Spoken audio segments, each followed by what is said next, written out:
दोस्तों नमस्कार। मैं के पी सिंह। आप देख रहे हैं अपने चहेता न्यूज़ चैनल पीपुल बिल। भाषा के मामले में, संस्कारों के मामले में भारतीय जनता पार्टी ने राजनीति को जिस स्तर पे उतार दिया है, आश्चर्य होता है कि ये वही पार्टी है जो पंडित दीनदयाल उपाध्याय और अटल बिहारी वाजपेयी को अपना आदर्श मानती है, अपना आदर्श पूर्वज मानती है। पंडित दीनदयाल उपाध्याय के बारे में स्मरण कराना है कि वो भाषा के संयम और भाषा की मर्यादा पर कितना ध्यान देते थे। पार्टी राजनीतिक काम करने के साथ साथ में अपने विचारों का के प्रसार के लिए पंडित दीनदयाल उपाध्याय के ज़माने से ही पत्रिकाओं का प्रकाशन भी करती थी। आज भी वो परंपरा जारी है। तो जो अखबार निकलते थे, जो पत्रिकाएं निकलती थी जनसंघ की ओर से, तो उन पत्रिकाओं में या राष्ट्रीय स्वयंसेवक संघ की ओर से, उनमें सीधे तो संपादक नहीं थे पंडित दीनदयाल उपाध्याय, लेकिन वो उसकी विषय वस्तु पर बहुत ही बारीकी से निगाह रखते थे। तो एक बार का वाकया है कि जब संत फतेह सिंह, जो अकाली दल के नेता के एक अलगाववादी नेता थे, वो अकाली दल वो जो है संत फतेह सिंह आमरण अनशन पर बैठ गए। तो जोश में उसको बहुत अट्रैक्टिव बनाने के लिए समाचार को और अपना जो है तीखा प्रतिवाद जताने के लिए पांचजन में उसको उनके संत फतेह सिंह के आमरण अनशन का जो समाचार प्रकाशित किया गया, उसकी हेडिंग ये दी गई कि अकाल तख्त का काल। पंडित दीनदयाल उपाध्याय की जब उस पर निगाह पड़ी तो उन्होंने कहा कि नहीं, ये जो है आपका विरोध हो सकता है, अपना विरोध व्यक्त करने का एक दूसरा तरीका हो सकता है, जो एक सभ्य समाज है और एक सुसंस्कृत समाज में है, उसका विरोद करने का के अंदर भी एक शालीनता टपकनी चाहिए। भाषा के मामले में उसकी इतनी पकड़ होनी चाहिए कि सौम्यता भी कहीं भंग ना हो पाए और प्रतिवाद भले ही कितना भी तीखा हो। तो उन्होंने कहा अकाल तख्त का काल, ये शीर्षक इस कसौटी पर खरा नहीं उतरता। इससे तो जो दो समुदायों के बीच में वैमनस्य की कटुता बढ़ सकती है। इस तरह की जो आपने जो हेडिंग लगाई गई है, वो एक तो कटुता बढ़ाने वाली हेडिंग है, और जबकि हमें तो सहयोग और सामंजस्य की दिशा में समाज को आगे बढ़ाना है। तो कहने का मतलब है कि पंडित दीनदयाल उपाध्याय जो भारतीय जनता पार्टी की एक तरह से आदि पुरुषों में से हैं, आदि देवों में से हैं। तो पंडित दीनदयाल उपाध्याय इस बात को बहुत महत्व देते थे कि भाषा के स्तर पर कहीं कोई हिंसा, कहीं कोई जो है अराजकता की स्थिति भाषा के मामले में प्रकट नहीं होनी चाहिए। एक और वाकया है, उनके समय में पांचजन का अर्थ विशेषांक निकाला गया। तो उस समय पर समाजवादी जो अलग थे कांग्रेस से, उनके एक वर्ग ने ये नारा दिया कि फ्रांस की तरह समाजवादियों को बजाय विरोध का रास्ता अख्तियार करने के सरकार के साथ सहयोग की नीति अपनानी चाहिए, और उसकी जो विचारधारा है और जो एक तरह से सरकार की नीतियों का, तो उसमें सरकार का सहयोग करते हुए अपनी विचारधारा के अनुरूप सरकार की नीतियों को मोड़ देना चाहिए, ताकि एक तरह से जनवादी समाज की रचना में समाजवादियों की भूमिका सहायक हो सके। तो इस पे अशोक मेहता इस सहयोगवादी समाजवाद के मुख्य पैरोकार थे, और उस समय पे कई लोगों ने, चंद्रशेखर जी ने भी उन्हीं के इस नारे से प्रभावित होकर कांग्रेस में शामिल होने का फैसला किया। नारायण दत्त तिवारी और अर्जुन सिंह जैसे नेता भी, तमाम सारे नेता आए। वो एक अलग इतिहास है, लेकिन ये है कि अशोक मेहता की ये पैरोकारी जनसंघ में नहीं जम रही थी। तो पांचजन ने अर्थविशेषांक में इस बारे में भी एक लेख लिखा, जो उस समय के तत्कालीन संपादक थे महेंद्र जी। तो महेंद्र जी ने इसमें अपनी एक संपादकीय प्रकाशित किया। उस संपादकीय में समाजवादियों के, जो कांग्रेस की सरकार के समर्थन की जो पैरवी कर रहे थे समाजवादी, अशोक मेहता के नेतृत्व वाले समाजवादी, उनको जो है उनके कृत्य को मूर्खतापूर्ण करार दिया। तो उन्होंने कहा कि नहीं, मूर्खतापूर्ण जो है आप ये भी ठीक नहीं है, ये जो है सभ्य समाज की अभिव्यक्ति के अनुकूल नहीं है ये शब्दावली। और उस पर भी उन्होंने बड़ा प्रतिवाद जमाया। आज स्थिति क्या हो गई, जो वहाँ के मध्य प्रदेश के जनजातीय राज्य मंत्री हैं विजय शाह ने उनको जो जिसको पूरा देश राष्ट्रीय गौरव समझ रहा है, जो सेना की जो अधिकारी है कर्नल सोफिया, जो सोफिया जो है, जो उसके बारे में वो दे रही, वो ब्रीफिंग कर रही हैं उनके सोफिया कुरैशी, वो जो है जो जिन्होंने ब्रीफिंग की ऑपरेशन सिंदूर के बारे में, तो इसमें और उनकी बेबाक तरीके से ब्रीफिंग करना, और उनके फिर उसके बाद में ये भी प्रकाश में आया कि उनका तो पारिवारिक इतिहास ही भारतीय सेना के लिए भारतीय सेना में भूमिका निभाने का रहा है, तो लोगों के प्रति लोगों की श्रद्धा उनके प्रति बढ़ गई। लेकिन विजय शाह ने, एक केंद्रीय मंत्री भी उस कार्यक्रम में मौजूद थी और भी भारतीय जनता पार्टी के जिम्मेदार लोग मौजूद थे। उस मौके पर विजय शाह ने उनको आतंकवादियों की बहन कहा। उन्होंने कहा कि हमारी पार्टी ने आतंकवादियों की बहन को ही इस्तेमाल किया, उनके खिलाफ जो कार्रवाई हो रही थी उसकी जानकारी देश को देने के लिए। सारे देश में इससे जो है भीषण उबाल पैदा हो गया। लोगों ने इस पर बड़ी तीखी प्रतिक्रिया व्यक्त की। विजय शाह की आलोचना हुई, और यहाँ तक कि महिला आयोग जिसकी अध्यक्षता का उन्होंने भारतीय जनता पार्टी की सरकार ने किया, महिला आयोग ने भी इस पर कड़ा ऐतराज़ जताया। विपक्ष ने तो कताई, और आम लोगों ने भी विजय शाह के इस दुस्साहस की जमकर निंदा की। और उसके बाद में ये मामला जबलपुर हाई कोर्ट ने स्वतः संज्ञान लिया इस मामले पर, और विजय शाह को बड़ी लताड़ लगाई, और पुलिस से कहा कि वो 2 वर्गों में उनकी जो थी वो वैमनस्य पैदा करने वाली है, सेना का मनोबल गिराने वाली। तो एक उन्होंने संकेत दिया कि ये जो उनके भाषण से, उनकी अभिव्यक्ति के तरीके से जितने कोटि के अपराध हुए हैं, अपराध अनुमानित किए जा सकते हैं, उन अपराधों को सामने रखते हुए उनके खिलाफ एक मजबूत FIR दर्ज कराई है। लेकिन उनके खिलाफ जो FIR दर्ज हुई वो बहुत लचर थी। उसमें विजय शाह के खिलाफ कोई अभियोग ही नहीं बनता था। तो वो फिर हाई कोर्ट ने डांटा, और विजय शाह की तरफ से, विजय शाह ने हालांकि इसमें बाद में माफ़ी मांगी, तो विजय शाह की तरफ से सुप्रीम कोर्ट में इसके लिए याचना की गई कि सुप्रीम कोर्ट से कहा गया कि हमने तो माफ़ी मांग ली है और FIR भी दर्ज हो गई है, तो अब हमको जो है अब हमें हाई कोर्ट की कोर्ट से बचाया जाए। तो सुप्रीम कोर्ट ने भी इस पर बहुत ही जो है अत्यंत बहुत ज़्यादा लताड़ लगाई विजय शाह को भी, और अप्रत्यक्ष रूप से सरकार को भी, और भारतीय जनता पार्टी को भी, सत्तारूढ़ भारतीय जनता पार्टी को भी। निश्चित है कि जो उनके खिलाफ लचर FIR लिखी गई, वो लचर FIR जो है वो हर भारतीय जनता पार्टी अभी भी पूरा देश जब उनके खिलाफ खड़ा हो गया विजय शाह के खिलाफ, उसके बावजूद भी अगर उनका समर्थन करने की बेहयाई न कर रही होती तो उनके खिलाफ इतनी लचर FIR नहीं लिखी गई होती। होना तो ये चाहिए था कि मध्य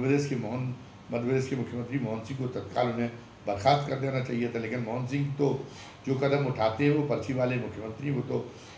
उधर पहले उनका तो अपने जो हाईकमान है उसकी ओर देख कर उसका मुंह देख के वो अपनी फैसले तय करते हैं। तो हाईकमान ने भी की तरफ से भी कोई जो है कोई इशारा नहीं किया गया उनको कि विजय शाह के खिलाफ कार्रवाई की जाए। ना पार्टी संगठन को इशारा किया गया कि विजय शाह को तत्काल पार्टी से निकालने की घोषणा की जाए, ताकि जो उन्होंने नुकसान कर दिया पार्टी का जनमानस के बीच में उसकी भरपाई हो सके। तो ये धृष्टता की इंतहा ये मतलब ये तो एक तरह से संसदीय व्यवस्था का प्राण तत्व है, लोकतंत्र का प्राण तत्व है भाषाई संयम। अगर वरना तो फिर तो एक जंगली दौर था ही, एक पुराना मध्ययुगीन दौर था ही, बर्बरता का मध्ययुगीन दौर था ही, जहाँ पे तो जो लोगों के भाग्य का फैसला लड़ाइयों से तय होता था, मारकाट से तय होता था, गालियों से तय होता था। आज हम सभ्यता के ऊंचे पायदान चढ़ते चढ़ते और जो है आज आज यहाँ पहुँचे हैं, जब हमने लोकतंत्र को अपनी शासन व्यवस्था के लिए लोकतांत्रिक पद्धति को अपनाया है। तो लेकिन वो तो उस ये इस ढंग की हरकतों ने तो 1 मिनट में पूरी की पूरी जो हमने जो श्रम किया था, जो इतनी हमारी जो विकास यात्रा था हमारी सभ्यता और संस्कृति के एक मतलब एक झटके में उसको मटिया मेट कर दिया, एक झटके में उसको जो है बेकाम कर दिया उस पूरी यात्रा को, और हमें वहीं उसी जंगली दौर में ले जाके खड़ा कर दिया, उसी आदिमी युग के दौर में खड़ा कर दिया। और जो प्रत्यक्ष रूप से जिस ढंग से भारतीय जनता पार्टी को अभी भी शर्म नहीं आ रही और विजय शाह के खिलाफ कार्रवाई नहीं हो रही, तो उससे तो ये क्या किस मुंह से, अगर ये भारतीय जनता पार्टी की यही मानसिकता है तो किस मुंह से जो है हम कह सकते, हम अपनी सभ्यता और संस्कृति की महानता की बात कह सकते हैं। मुझे इंदिरा गांधी के समय का एक वाकया याद आ रहा है कि इंदिरा गांधी की बड़ी कड़ू आलोचक थी महादेवी जी वर्मा। एक बार राजस्थान में साहित्य सम्मेलन हो रहा था, महादेवी जी वर्मा उसमें मुख्य भूमिका में थी, तो उसके लिए जगन्नाथ पहाड़िया जो उस समय राजस्थान के मुख्यमंत्री थे, उनको जो है मुख्य अतिथि के तौर पर उसमें बुला लिया गया। तो वो इस बात से परिचित थे जगन्नाथ पहाड़िया के महादेवी जी इंदिरा गांधी को पसंद नहीं करती, तो उन्होंने सोचा कि मेरी पार्टी की आका को ये बहुत अच्छा लगेगा अगर मैं यहाँ पर जो है महादेवी वर्मा को बेइज्जत करने का काम करूँ। तो उन्होंने उसी गलतफहमी में और ये कह दिया कि महादेवी वर्मा तो पता नहीं क्या लिखती हैं। मैं तो बचपन में इनकी कविता पढ़ता था, तब भी मेरी कुछ समझ में नहीं आता था कि क्या लिखती हैं, और जो अभी भी ये कविता ये पढ़ती कहती, पता नहीं लोग कैसे उनको इतना बड़ा साहित्यकार, इतनी बड़ी कवित्री मान बैठे, ये उन्होंने कहा। और ये अगले दिन ये उनका जो भाषण है वो अखबारों में छप गया, और वो अखबार इंदिरा गांधी को भी पढ़ने के लिए मिल गए। इंदिरा गांधी ने वहाँ तलसवाया कि वो जो सम्मेलन की कार्रवाई का, जो सम्मेलन में जो भाषण वगैरह हुए उनकी कहीं कोई रिकॉर्डिंग की गई, क्या कोई टेप रिकॉर्ड वहाँ पे में टेप किया गया उसका। तो संयोग की बात थी कि वो उनका जो है उसकी रिकॉर्डिंग हुई थी टेप रिकॉर्ड पर। वो उन्होंने टेप रिकॉर्ड तत्काल तलब किया, और जब वो टेप रिकॉर्ड आया तो उन्होंने खुद सुना, जगन्नाथ पहाड़िया का भाषण ही उन्होंने सुना, और सुनने के बाद वो समझ गई कि हाँ जो अखबार में छपा है वो बिल्कुल सही छपा है, और जगन्नाथ पहाड़िया ने महादेवी जी के साथ बदतमीजी की इंतहा की। तो उसके बाद में उसी शाम जगन्नाथ पहाड़िया को संदेश मिल गया कि आप तत्काल जयपुर से दिल्ली पहुँचें और अपना इस्तीफा साथ मिलेगी। और जगन्नाथ पहाड़िया को मुख्यमंत्री पद गवा देना पड़ा, जबकि वो क्योंकि महादेवी जी इतनी बड़ी आलोचक थी, लेकिन वो उनको जो है समाज की इंदिरा गांधी को एक तरह से उनको कहा जाता है कि वो भी बहुत ही निरंकुश किस्म की नेता थी, और वो भी जो है बहुत ही जो है अधिनायकवादी उनकी सोच थी। लेकिन इंदिरा गांधी को इस बात का तो ख्याल था कि साहित्यकार की गरिमा क्या होती है, और जो है और सभ्यता के मूल्य क्या होते हैं, संस्कृति के मूल्य क्या होते हैं, और उसमें जो है कोई ऐसा काम नहीं होना चाहिए प्रकट रूप से। इस मामले में लोक लाज का ध्यान रखना चाहिए, जिससे गरिमा को ठेस लगती हो, सरकार की गरिमा को, पार्टी की गरिमा को ठेस लगती हो, और हमारी जो है हमारे सुसंस्कृत होने पर प्रश्न चिन्ह लगता हो। लेकिन आज तो अकेला सोफिया कुरैशी का मामला नहीं है, और भी मामले हैं। सोफिया कुरैशी के मामले में कार्रवाई नहीं हो रही, वो तो एक अलग बात होगी। अब विक्रम मिश्री, वो तो भारत सरकार के विदेश सचिव है, और मतलब वो तो खुद सरकार के अपने ही आदमी हैं। विक्रम मिश्री की केवल दोष ये था कि सरकार ने जो संघर्ष विराम का फैसला लिया था, तो वो ऑपरेशन सिंदूर से लेके और बाकी दिनों तो विदेश सचिव ही ब्रीफिंग करता है पूरा गंभीर मामलों की, तो वो विदेश सचिव होने के नाते वो ब्रीफिंग कर रहे थे। तो उन्होंने फैसला तो सरकार ने लिया था, कोई विदेश सचिव का फैसला तो था नहीं संघर्ष विराम करने का, उन्होंने केवल ब्रीफिंग कर दी। तो अपने देवता पर आक्रमण कैसे करें अंधभक्त, ये तो सोच नहीं करते थे, जबकि फैसला तो उनके देवता का ही था, मतलब प्रधानमंत्री नरेंद्र मोदी का ही था। तो नरेंद्र मोदी के प्रति तो फिर मतलब यानी अंधभक्ति की इस कदर इंतहा हो गई थी कि वो नरेंद्र मोदी की भी, हालांकि नरेंद्र मोदी की भी आलोचना करते तो सकारात्मक शब्दों में की जानी चाहिए थी, लेकिन वो तो विक्रम मिश्री पर पिल पड़े, उस निर्दोष अधिकारी पर, और उसमें उन्होंने सारी मर्यादाएं तोड़ दी। विक्रम मिश्री की बेटियों तक को उन्होंने आड़े हाथों ले लिया, बेटियों तक के लिए उन्होंने बहुत ही असभ्य भाषा का इस्तेमाल किया, और उसके बाद में तमाम सारे पूरा राजनयिक और IAS और IPS वो भी विक्रम मिश्री के समर्थन में और ट्रोल करने वालों की निंदा में आगे आ गई। तो अब होना तो ये चाहिए था कि सरकार अपने अधिकारी का जो जो उन्हीं के निर्देशों का पालन कर रहा था, उसके समर्थन में सरकार आगे आती और ट्रोल करने वालों को फटकारती, ताकि उनकी सद्बुद्धि आती। भली अपने समर्थकों को की भी सद्बुद्धि बनाए रखने की जिम्मेदारी उस पार्टी की है जिस पार्टी का अनुसरण हो रहा हो, लेकिन अब तो इन्हें ये लग रहा है कि एक लोकतंत्र पर लगता है कि बिल्कुल भी भरोसा नहीं रहा भारतीय जनता पार्टी का। तो वो ना उसको देश की प्रतिष्ठा और गरिमा का ख्याल है, न समाज की प्रतिष्ठा का गरिमा का ख्याल है, न संस्कृति की प्रतिष्ठा का ख्याल है। उसे तो ये लग रहा है कि जितने कि मुजोर लोगों को रोका नहीं जाना चाहिए। मुजोरों की संख्या बढ़ेगी या अराजक लोगों की संख्या बढ़ेगी, तो जो एक तरह से साइलेंट प्रोटेस्ट है, अब साइलेंट प्रोटेस्ट तो अभी भी बहुमत में लोग तो सरकार के आचरण से सरकार के विरोध में होते जा रहे हैं, लेकिन उनका प्रोटेस्ट साइलेंट है। तो वो सोच रहे कि जो साइलेंट प्रोटेस्ट जो हमारा है, तो वो उसमें जो शामिल लोग हैं, उसमें जो बहुमत शामिल है, वो इन लोगों की, इन मुँह जोरों की इस तरीके से भौंकने से, चिल्लाने से, आतंकित करने से, शाब्दिक हिंसा के जरिए आतंकित करने से वो इतना ज़्यादा जो है वो इतना उसके अंदर खौफ पैदा हो जाए कि वो जो है वो अपना फिर इसी में खैरियत समझे कि सरकार का ही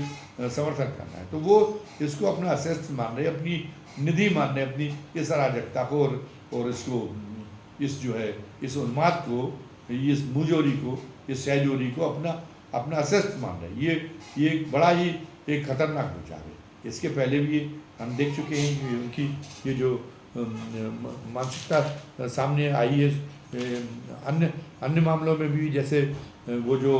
पहलगाम में जब आतंकवादियों ने हमला किया था, तो उसमें जो नौसेना के अधिकारी लेफ्टिनेंट विनय नरवाल भी उसमें शहीद कर दिए गए थे। तो विनय नरवाल की पत्नी हिमांशी नरवाल ने जब ये कहा कि नहीं, उनको जिन लोगों ने ये काम किया, जिन लोगों ने मेरे पति को शहीद किया, मेरे बेकसूर पति को,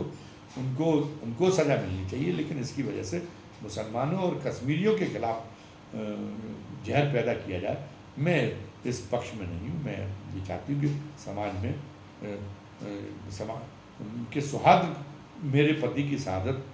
की आड़ में समाज में सौहार्द टूटने जैसी कोई किसी गतिविधि को बढ़ावा न मिले। लोग इस बात से भी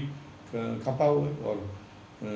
हिमांशी नरवाल को भी उसी अश्लील ढंग से ट्रोल किया जाने लगा। एक अश्लीलता और सारा का सारा संयम एक बेहूदे लोगों से भी बड़ा हो गया है कि वो, हम कहते हैं कि हमारी सभ्यता इतनी महान है। तो जिस तरह से हिमांशी नरवाल को ट्रोल किया गया, उससे सारे देश के लोगों को चिंता भी हुई, आक्रोश भी पैदा हुआ, लेकिन भारतीय जनता पार्टी की सेहत पर इससे कोई फर्क नहीं पड़ा। एक पिछली वाली जो संसद थी, उसमें पिछली वाली लोकसभा में वो जो विधूड़ी साहब थे, वो जो बहुजन समाज पार्टी के सांसद थे दानिश अली, तो दानिश अली से जब उनका वाद विवाद हो गया, संसद में तो अक्सर होते ही रहता है, लेकिन उसको लेके वो पूरी मुसलमानों के लिए उन्होंने क्या क्या शब्दों का इस्तेमाल किया, लेकिन कोई इसके बावजूद ही न सरकार और न सत्तारूढ़ पार्टी विचलित हुई, और बल्कि वो तो उसको प्रोत्साहित करने का काम किया है। रेखा गुप्ता ने जो है तो बदतमीजी की इंतहा कर दी थी। अरविंद केजरीवाल की नीतियाँ गलत हो सकती है, अरविंद केजरीवाल की जो है आलोचना की जा सकती है, और कटु से कटु आलोचना की जा सकती है, लेकिन एक महिला होकर उन्होंने जो इन शब्दों का इस्तेमाल किया कि वो तो अपनी माँ से भी मांग रहे थे अपने पैदा होने का वीडियो, ये अश्लीलता की इंतहा थी। और ऐसी महिला को तो उसको रेखा गुप्ता को तो बनानी नहीं चाहिए था, एक मैसेज देना चाहिए था कि हम इस ढंग की बदतमीजी बर्दाश्त नहीं कर सकते। जो संसदीय व्यवस्था का जो सौंदर्य है वो तो यही है कि भाषा का ऐसा कौशल आपके पास में हो कि जिससे जो है आप पटरी से उतरे बिना और आप जो दूसरे पक्ष को है वो दूसरे पक्ष को जो है वो उसको लगे उस पर ऐसा अचूक प्रहार करें कि दूसरा पक्ष तिलमिला के रह जाए, लेकिन वो चीज़ें पटरी पे नहीं उतरनी चाहिए। और उसके लिए भाषा का कौशल जो है वो आप वो उस मामले में भाषा का कौशल होना चाहिए, इसलिए भाषा कभी आपकी पटरी पे नहीं उतरेगी। लोग नरेंद्र मोदी के प्रधानमंत्री नरेंद्र मोदी के भाषणों की कि वो बहुत ही बड़े कुशल वक्ता उनकी तारीफ की जाती है। और उन्होंने भी एक देश की दूसरे नंबर की सबसे बड़ी पार्टी के नेता के लिए जो है डांसर और तमाम सारे जो शब्दों का इस्तेमाल किया। तो ये जो दिखाई जा रहा है जो इस स्तर पर जो भाषा का उतरनी पार्टी को उतारने का काम कर रहे हैं, तो ये लगता है कि उनके पास में भाषा का कोई कौशल नहीं, बल्कि भाषा की सौम्यता का, भाषा के संयम का और भाषा की विविधता का उनको कोई ज्ञान नहीं है। वो बिल्कुल इस मामले में तो ये लगता है कि जो पूरी पार्टी को जो जाहिर मानसिकता में वो गर्क करते जा रहे हैं उसके वो उनकी अपनी कहीं ना कहीं मनोविकृति का प्रतिबिंब है, जिसकी वजह से ऐसा हो रहा है। बहरहाल जो भारतीय जनता पार्टी के सद्बुद्धि वाले कार्यकर्ता, जिन्हें अपने पार्टी के पूर्वज नेताओं और अपनी पार्टी की परंपराओं के गौरव पर बड़ा अभिमान है और वो चाहते हैं कि उस गौरव को कभी ठेस ना मिले, ठेस न लगे, उन लोगों को अब सतर्क हो जाना चाहिए कि अब पानी सिर से ऊपर हो चुका है। और अगर अब वो खामोश रहते हैं और वो अगर प्रतिवाद इन चीज़ों का नहीं करते हैं तो एक तरह से पार्टी की स्थिति न केवल नेताओं की बल्कि भारतीय जनता पार्टी की जो है उनके पूर्वजों के सारे पुण्य नष्ट हो जाएंगे और एक बहुत ही कलंकित स्थिति बन जाने वाली है। अभी की वीडियो में बस इतना ही। वीडियो समाप्त करने के पहले अपने